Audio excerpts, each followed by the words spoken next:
How to learn maths from games during the Happy Maths Hour. And today we are looking at lots and lots and lots of games that are going to help you and your children to play, learn and love maths. A whole list of games that are all on the Aiming High website in more detail. I'll give you all the links to all of these things throughout the program. We're just going to give you the idea of all the different things you can do. Now here you see the link. There you go. It's the facebook.com AIMSEC SA for South Africa. Play for fun. And if you want to win, think and play to learn. The first set of games is not one game, it's a collection of games. We call them Dicey operations games, okay?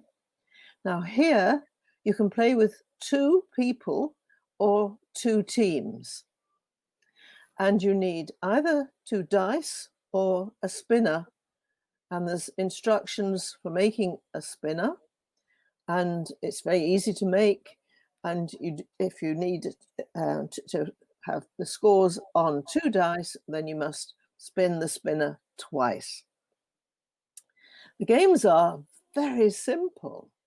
All you do is decide the rules in advance, and you can do it with adding or multiplying or subtracting or dividing. So the 2 numbers that come up on your dice, you do something with them each time. So one player throws the dice, then the other player throws the dice. You've decided in advance what you're going to do with the numbers, and say it's multiplying them, then you multiply, and the one who's got the highest wins. And that's a point, and then you carry on playing as long as you want to. So you'll see that you can make the game very easy by just adding small whole numbers, and you can make the game quite a lot more challenging if you want to, by making perhaps fractions as well as whole numbers or whatever, and changing the operation. It can be, as we said, any one of different operations. You choose. There's a little one I'd like to add to the divide. That is that if you can manage only to make whole numbers. The thing about these games is we have left quite a lot up to you to decide your own rules. We're suggesting rules, but you can change them if you want to. And please add any ideas you have, please add in the comments, because just take pictures, share your ideas with other families who are also playing these games all around the world. Yes. And of course, you can find these games all year round on the Aiming High website. So the next one, we call this the 15 game, but actually you'll find if you go to the Aiming High website and look for the 15 game, and you'll see it's a collection of games, again, not just one.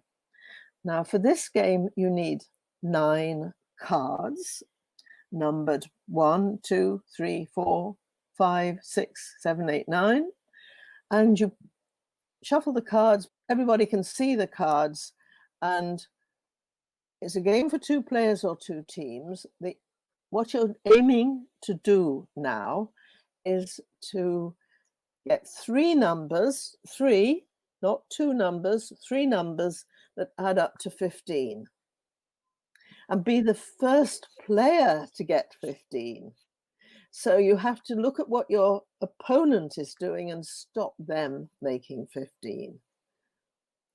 One thing I didn't understand with these rules when I was first playing it is that I thought you had to stop when you had picked 3 numbers, but no, it's just that you've got to as long as at the end you have 3 numbers that make 15. You could have had more numbers, but you must have 3 numbers that make 15. Yes. So you pick all, you can go on picking until there are no numbers left. It's a great game, and you just score a point and you carry on playing it as many times as you want, as long as you're enjoying it. You can also play this one if you're on a journey and the kids are in the back seat of the car, but you just you play in 2 teams, and you just have to remember what your numbers are. You don't need the cards, really. You can do it that way. Now the next game is a dice game, another dice game. Again, you can use spinners, and this time you need this fraction board. You throw the 2 dice, okay, and you imagine a fraction with the smaller of those 2 numbers on the top and the bigger one underneath. So if your dice, you get 3 and 4, then you make the fraction 3/4.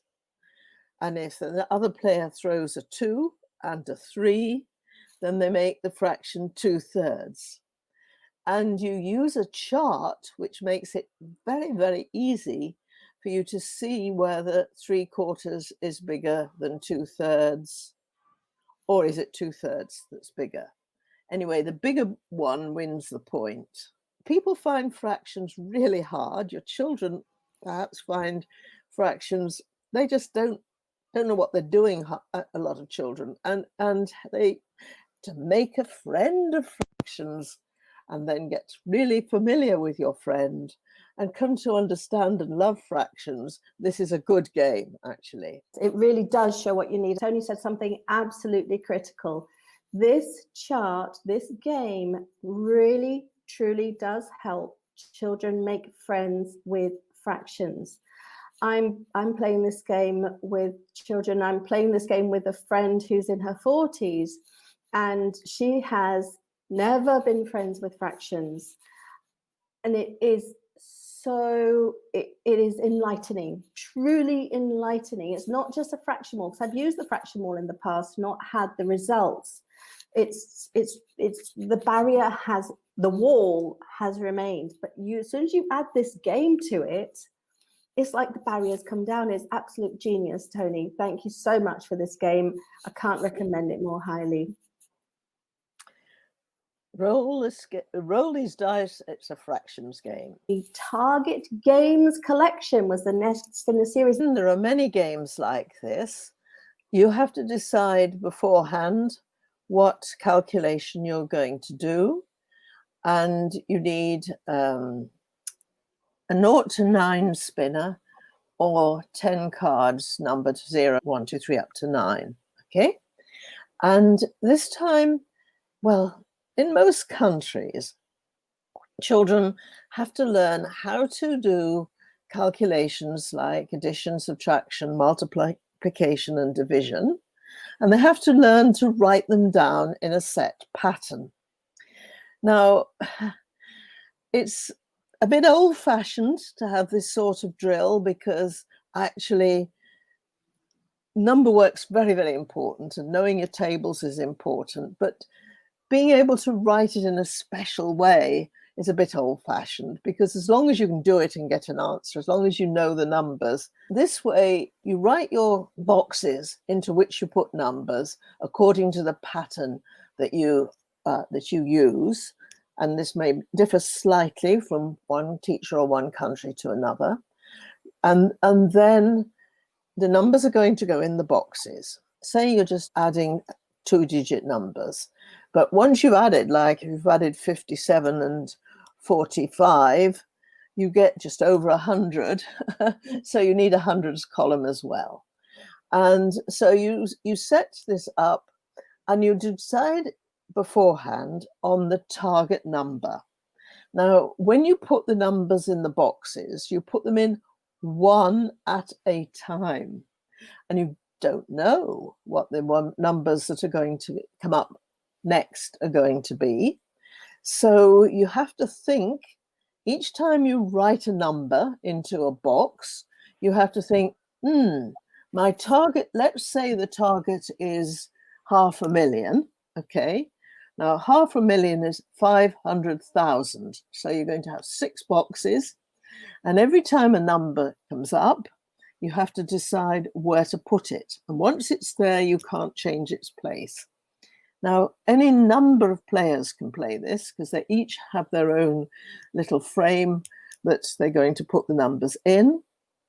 And the person who's organizing this draws the numbers out of a bag randomly and tells everybody, supposing they get the number 9, everybody's got to write 9 in one of the boxes, but they choose for themselves which one.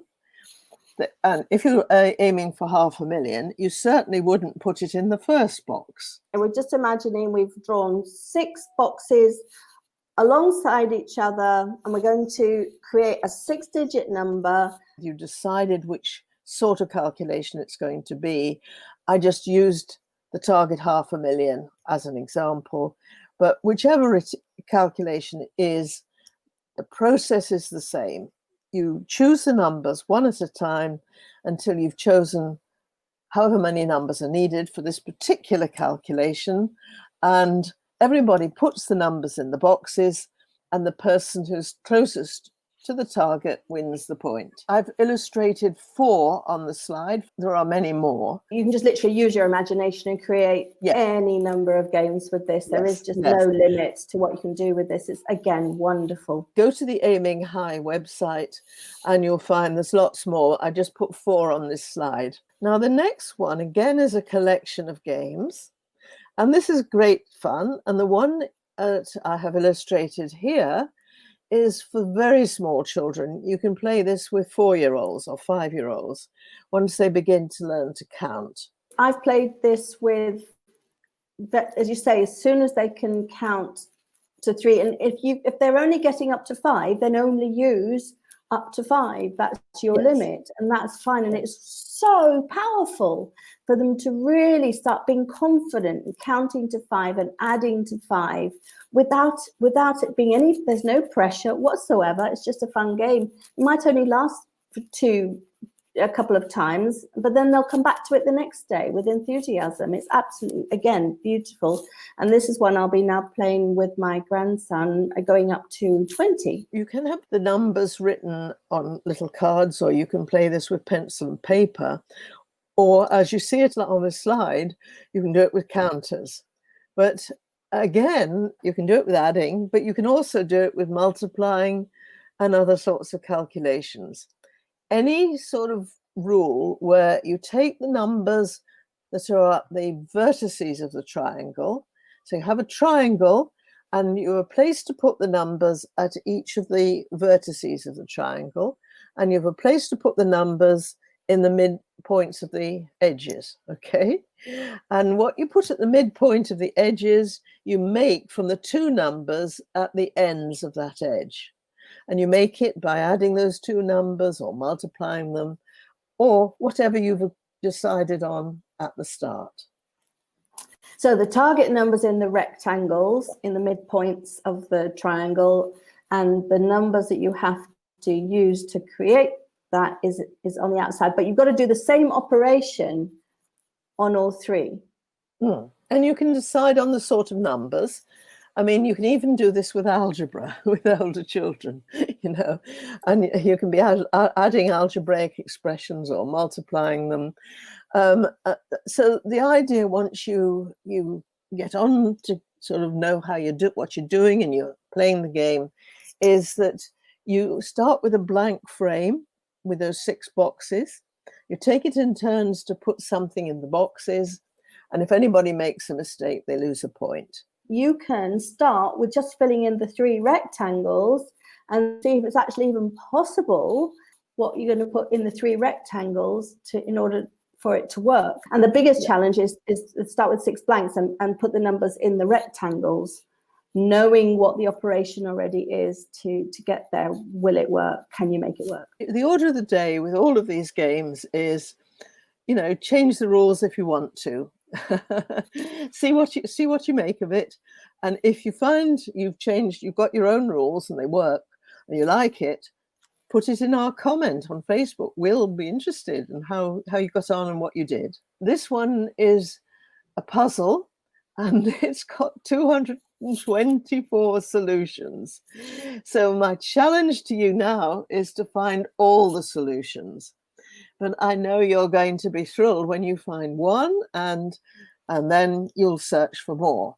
So what you do is you add up. Each letter stands for a different number.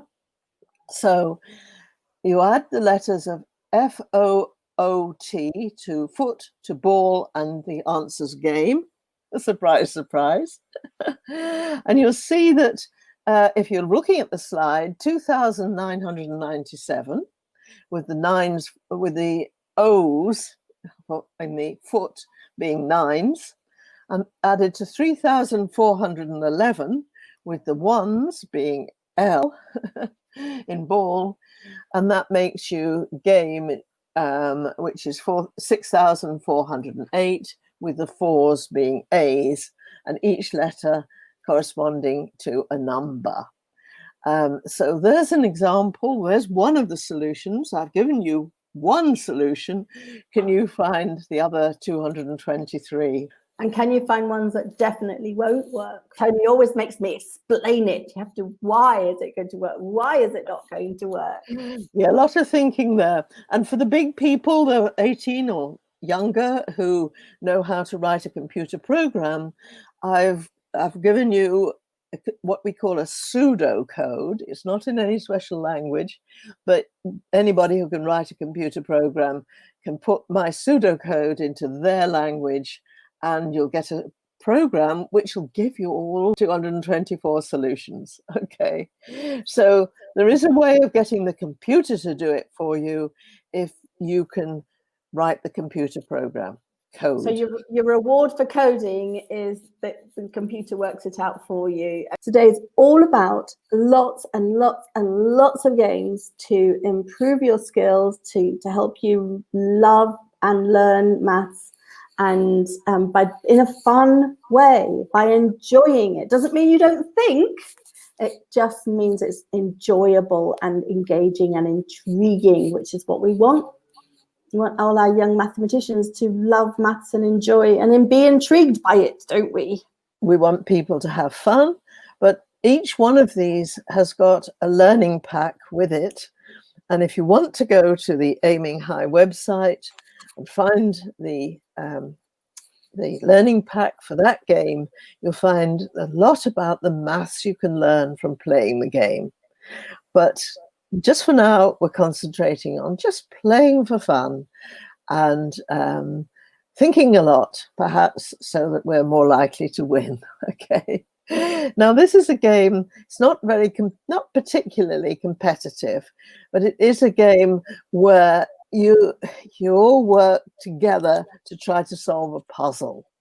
And the best way to do this is by actually acting out.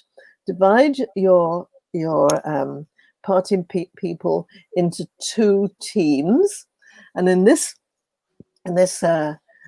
way I've talked about it, I've got red-eyed frogs and orange-bellied frogs. You can see from the pictures that's what they look like. Okay, or you can, sometimes people call them frogs and toads. So you have what you do if you're going to do it with people. You have your places, and you need, supposing you're doing it with 3 frogs on each side, and you can do it with fewer or more, but let's say it's with 3, then you have a space in the middle. And to move, you are allowed only 2 ways of moving. One is to move to a seat next to you if it's empty. And the other one is to hop onto an empty seat by hopping over the frog next to you. You can't hop over 2 frogs, but you can hop over 1. You have to decide who is going to move to that empty seat, because what you have to do is each team has got to move to the other side and change places, right? So you've got one team on one side and the other team on the other side with a space between. And one by one, you've got to move the frogs over according to the rules so that your two teams have completely swapped places. And that's the puzzle. Can you do it? Can you do it with 3 frogs on each side? Or can you do it with, when you can do that, can you do it with 4 frogs on each side? Or 10 frogs on each side? Then can you say how many moves?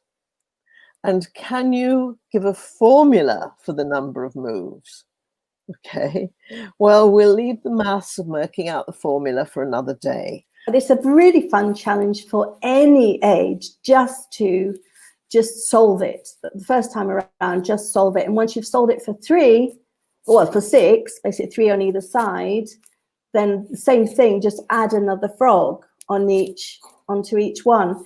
And it's a nice game to play as well. It doesn't if you don't have 6 people physically, then what you can do is you can get 3 soft toys, maybe bears, and 3 other soft toys, and maybe dogs, just different animals or pictures of them, and do that physically on a table or on the floor if you have some big things, and you can play with it. And then once you've really mastered doing it with 3 and 3 and the space, then you can keep increasing the size of it. Caroline, did you know you don't even have to have the same number on each side? It's simple. No, I didn't know that. Yes, you can have 4 on one side and 3 on the other, or whatever you want, really. Yes, you still have the same rule that you start with a space between your 2 teams, and you have to, whatever the rules are for swapping, you have to get the teams swapped over. Okay. Places swapped. Okay. Next game. The next game is scissors, paper, rock. Now, okay, I'm ready. I can play this game. I know all about rock, paper, scissors. Okay, go on. You're a rock. You've got your hand up with a rock. Okay. Now, well, you have to go 1, 2, 3, and then you let's decide. do it together, Caroline. Okay. Scissors. Let's do it together. 1, 2, right. 3. What are you? No, I'm a rock still. I didn't change. Caroline has made her fist, which is a rock, and I made scissors, and the rock blunts the scissors, so the rock wins. Okay, so there's very simple rules. Scissors beats paper because scissors cut paper. Paper beats the rock because the paper wraps the rock. And as you just saw there, the rock beats the scissors because the rock blunts the scissors. And you can play with 2 or 3 people, or more actually, and you each do your action, okay? And those are the rules about who wins. And there's variations on this game, which are a lot of fun. Here's a slide which shows Tiananmen Square, and what it shows is some children playing the game, and you'll see they're doing the splits. Now, I didn't know this version until I actually visited Tiananmen Square and took the photograph you see there. And I was amazed. What are these children doing? And I realized they were playing the game that we play in England, scissors, paper, rock. But when they lost, they had to step. They started with their feet together. And when they lost, they had to take a step with getting their feet further apart. So they were doing the splits. And they didn't lose out until they fell over. Okay, once they'd fallen over, they were out of the game. But the circle continued until the last was left with the last person standing.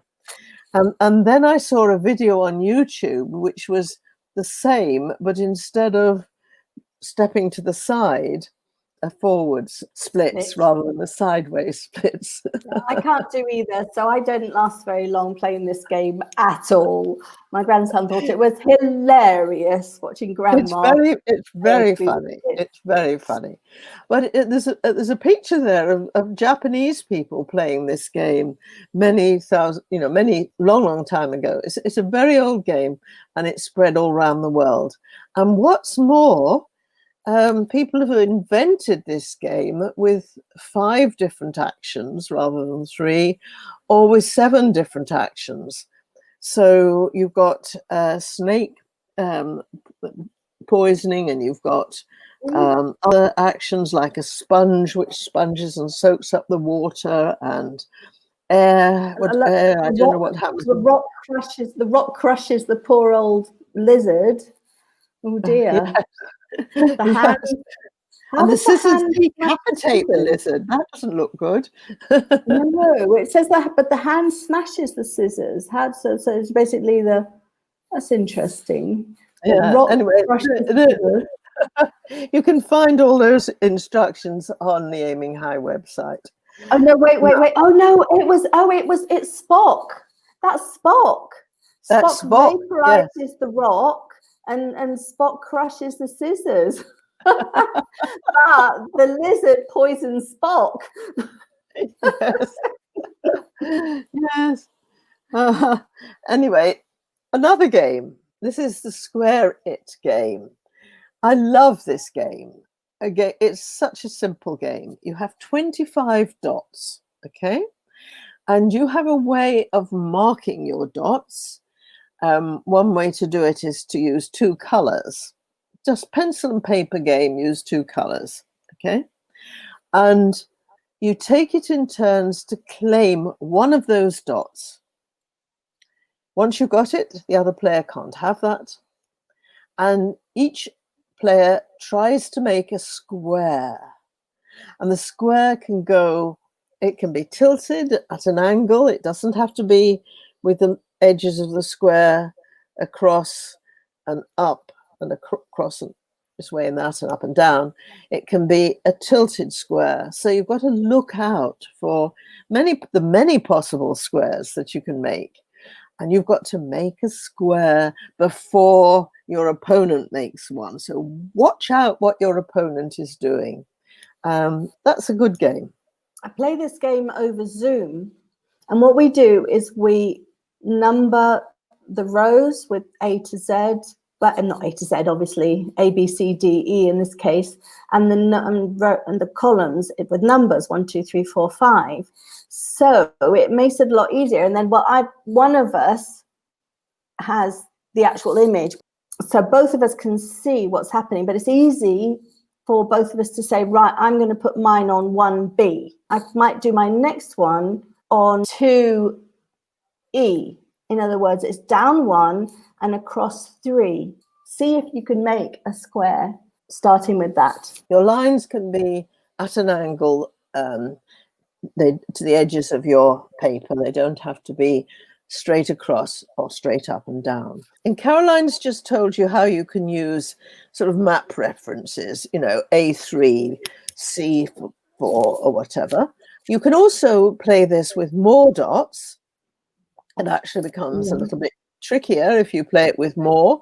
I've started you off on 25 dots, 5 by 5, but you can play with more.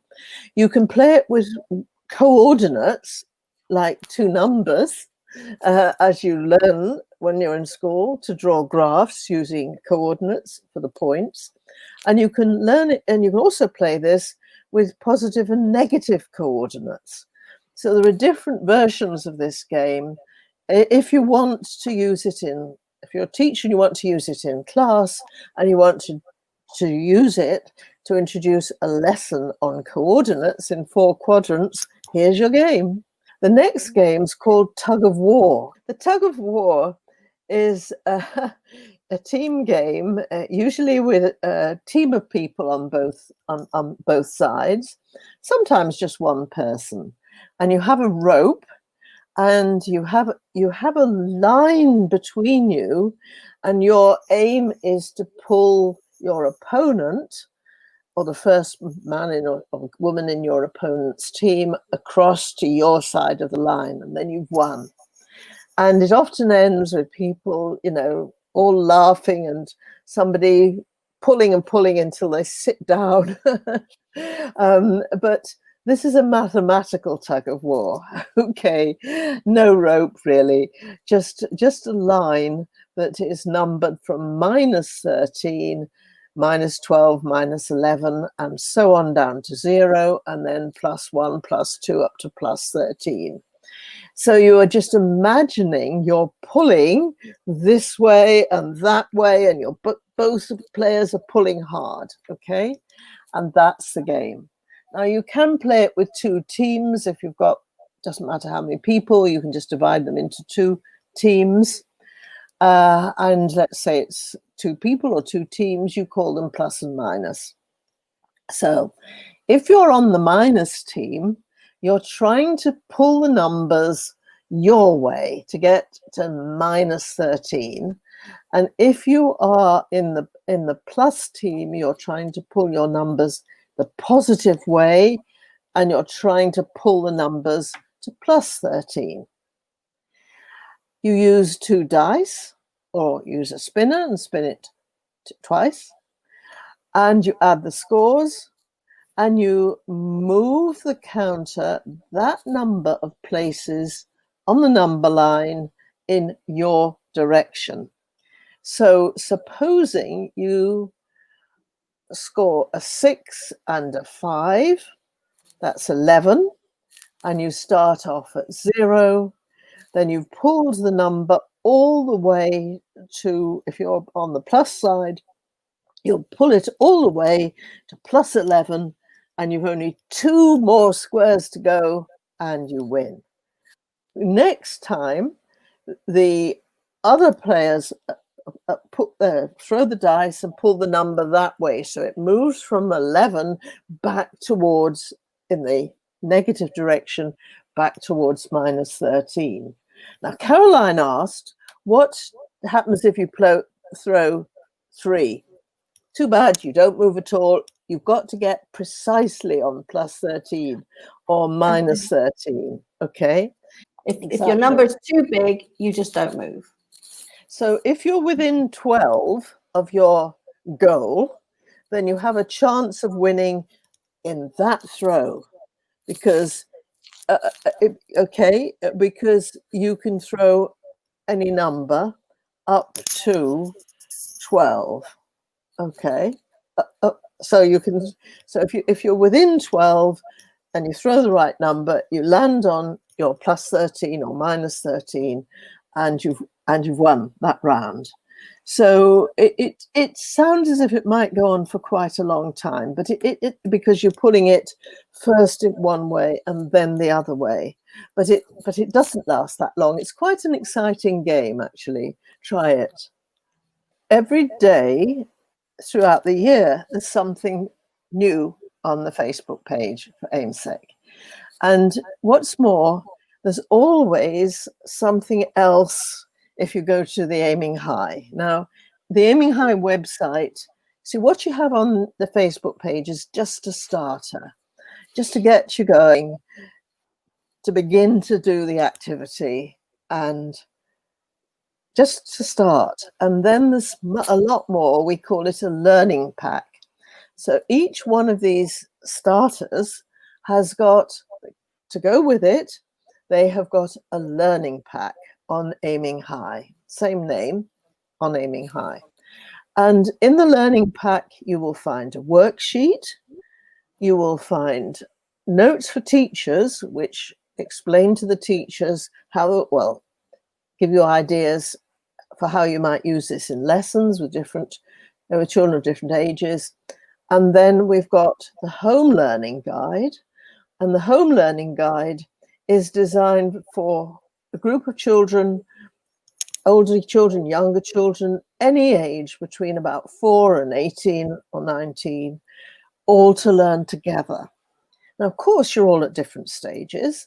So you do the starter together, some sort of practical activity which everybody can do, whether you're 4 years old or 18, everybody can do it and enjoy it. That's the idea of the starter. Talk about it, and then short starter, and then there's an activity, a different activity for you, how your particular age and stage, to suit you, that follows on. So that's the learning pack. So And if you find you're the older person, you're the adult, you're the older sibling, and you have any difficulties with it, then please comment on. You can go on the AIMSEC SA page, ask questions on there, under the comments, or you can go into our group as well, Making Maths Fun for Kids of All Ages. Will give you. There's a lot of support on there. If you have questions, ask them, please. We want to help and ask your questions. Ask away. So, Caroline, what also happens is people point out something that would be an improvement. And I read the comment, I think, well, they're right. And so often I actually tweak what I've put on there to start with and make it a little bit better according to somebody's suggestion. Or sometimes it's not exactly an improvement, it's just a different idea, which is always really, really good to have a different way. An addition, an enhancement, not necessarily an improvement, an enhancement. Yeah. Exactly. Now, the next game is called 5 in a Line. And this is related to other games as well, which you'll find in the learning pack. There's a very famous game that people in Southeast Asia play a lot. You do see it in England and in North America and Europe, but it's a very, very well-known and popular game in places like Korea, Japan, China, called Go Maku. So this is a simpler game. It's 5 in a line. And there is a board which is marked out again with 25 points, but these points are joined up with lines now. Lines at an angle, as well as lines across parallel to the edges of your screen slide or paper. And you take it in turns. You have 10 counters now, 5 for each team or player. And you take it in turns to place one counter at a lattice point. That's a point, one of those 25 points. Again, you're trying to achieve a pattern, but this pattern is not making a square. This pattern is getting 5 in a line. You play until you've got 10 counters on the board, and then you can move the counters one space to the adjacent space and keep moving them until one player or the other gets a line. The next game is spin high, spin low. Here, you spin the counter 4 times. Again, it's like the target game that you saw earlier. You put your number, you choose where to put the number, but once it's there, you can't move it, and you try to get the highest score. This is a lovely game, red or black. It's so easy. You play it with the ordinary playing sets of playing cards. One player's the dealer and turns each card face up one at a time. But before turning it, the other player says red or black. And if they're right about the color, they win that card. If they're wrong, the dealer keeps the card. And who's got the most cards at the end? Game of Pig. This is a dice game. We have the rules here. I'll leave you to look at them yourself. This is another game with scoring and risk. Will you take the risk? And then, oh dear, things might go well, they might not. And finally, a little bit of information here. This is how you can go and find our learning packs. You can go to the Aiming High website. You can go to our app, and if you go to the AIMSEC app, you can get everything down onto your device, and then you won't need to be connected to the internet. Global Maths lesson, that's not till September, but we do that once a year. And this year is going to be the all-time high, isn't it? Let's aim for 20,000, shall we, Caroline? We've done 50,000, Toni. Let's beat 50,000. Oh, let's aim for 100,000. Yes. This is the number of children who are doing the 30-minute lesson on the same day. And they can do it at home or at school. And it's always a fun 30 minutes. And we have been doing that for 5 years. And we also have a YouTube channel, and we call it Maths Toys. And that's for our videos. So They all sort of blend in and are used in learning packs on Aiming High. So come and enjoy maths with us in 2021. This is the way to go. If you're worried about maths, you've got children who are struggling with it, you don't know what to do, play these games. These activities are a lifesaver. So please do use them. AIMSEC, the work that Toni does, it was originally started for teachers specifically in Africa that teach in disadvantaged communities to help the children that had little hope without good education. For those of you that are able, we have a GoFundMe benefiting children by empowering teachers. We are now very excited about expanding basically to the rest of the world, aren't we, Toni? We've got a global group started. And to everybody, but particularly to people in refugee camps and people who, as Caroline says, the hope for the children is a good education, which maybe we hope will mean a better life for them. And we work with teachers all over the world to empower those teachers. Doesn't cost anything for the teachers, the people who are enjoying the maths, but of course there's some cost, quite a bit of cost in us running courses for teachers and helping the teachers. So a lot of us are working for free and not charging anything. We do have a team in South Africa who are our important hardcore team who do a lot of the work and keep everything going. So please help AIMSEC. We need your help. Join us for happy hour every Monday.